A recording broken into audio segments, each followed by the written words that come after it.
আজকে অনেক রকমের পিঠা বানাবো আর আজকে আপনাদের সাথেও সেই পিঠাগুলো আমি শেয়ার করব। আজকে হচ্ছে ঐতিহ্যবাহী আমাদের হচ্ছে বরিশালের ঐতিহ্যবাহী জামাই গেলে যে পিঠাগুলো আসলে বানিয়ে দিতেই হবে, আগের একটা নিয়ম ছিল। এই পিঠা না দিলে জামাই নাকি আদর করাই হতো না।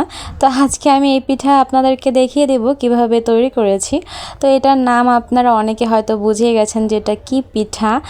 আসলে কমেন্ট বক্সে আমাকে কমেন্ট করে জানাবেন যে কে কে চেনেন এই পিঠাটা, আসলে এটার নাম কি। তো দেখবো আসলে কারা কারা সঠিক জবাব দিতে পারে। তো হচ্ছে আজকে সকালবেলা ঘুম থেকে উঠে আমার কেন যেন মনে হয়েছে যে না এই পিঠাটা বানাবো।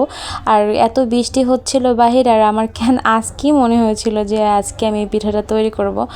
তো যেই কথা সেই কাজ, সকালবেলা উঠে খুব ভোরে ভোরে আমি রান্না করে ফেলেছি। তারপরে হচ্ছে আমি শিলপাটায় চাল হচ্ছে বেটে তারপর হচ্ছে পিঠাটা তৈরি করব। আর এটা হচ্ছে আমাদের ওইখানে এটা শিরিঞ্চের পিঠা বলে, আপনাদের ওইখানে কী পিঠা বলে সেটা আসলে আমি জানি না। তো কার দেশে কী রকমের এটার নাম, কোন অঞ্চলে, সেটা আমাকে একটু কমেন্ট বক্সে কমেন্ট করে জানাবেন যে আপনাদের ওইদিকে আসলে কী পিঠা বলে। আমাদের এইদিকে শিরিঞ্চের পিঠা এটার নাম। তো হচ্ছে আমি সেই চাল বেটে তারপরে হচ্ছে একটু কালার মিক্সিং করে তারপর হচ্ছে বিভিন্ন পিঠার শেপ দিয়ে নিচ্ছি। আর আমি ভাবলাম যে কেন নয় আপনাদের কাছে শেয়ার করি। তো আপনাদের সাথে শেয়ার করলে আমার একটা জিনিস ভালো লাগে। তো যেহেতু আমি বাসায় তৈরি করতেছি, কিছু কিছু আপনাদের সাথেও শেয়ার করি এবং আপনাদেরও মতামত নিয়ে আসলে আপনারাও এই পিঠাটা চিনেন কিনা। তো দেখুন আমার আসলে এই যে ভাপে দিছিলাম, তো ভাপে পিঠাগুলো আসলে হয়ে গেছে। আর ভাপে হচ্ছে বেশিক্ষণ সময় লাগে না, মাত্র 5 মিনিটের মতো ভাপ দিলেই পিঠাটা খুব ভালোভাবে সিদ্ধ হয়ে যায়।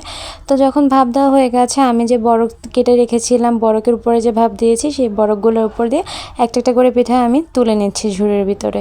তো এই পিঠাগুলো খুবই ইজি, আবার দেখা যায় যারা পারেন না তাদের কাছে খুবই কষ্ট। আর এটা খেতে খুবই মজা।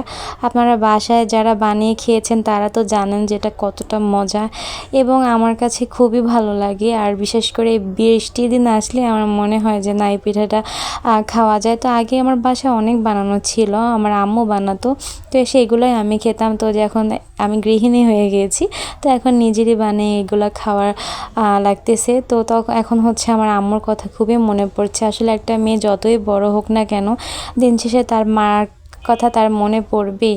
তার মাকে আসলে তার মনে করা লাগবে, কারণ মা হচ্ছে সবার আগে, কারণ মার থেকে বড় কেউই নাই এই পৃথিবীতে। মা হচ্ছে সবার আগে আমাদের। তো আমার এই পিঠাগুলো কেমন লেগেছে আপনারা কিন্তু কমেন্ট বক্সে কমেন্ট করে জানাবেন। আর আজকের জন্য এতটুকুই ছিল, আপনাদের সাথে শেয়ার করলাম। তো আজকে সারাদিন আমার এই পিঠাতেই গেল।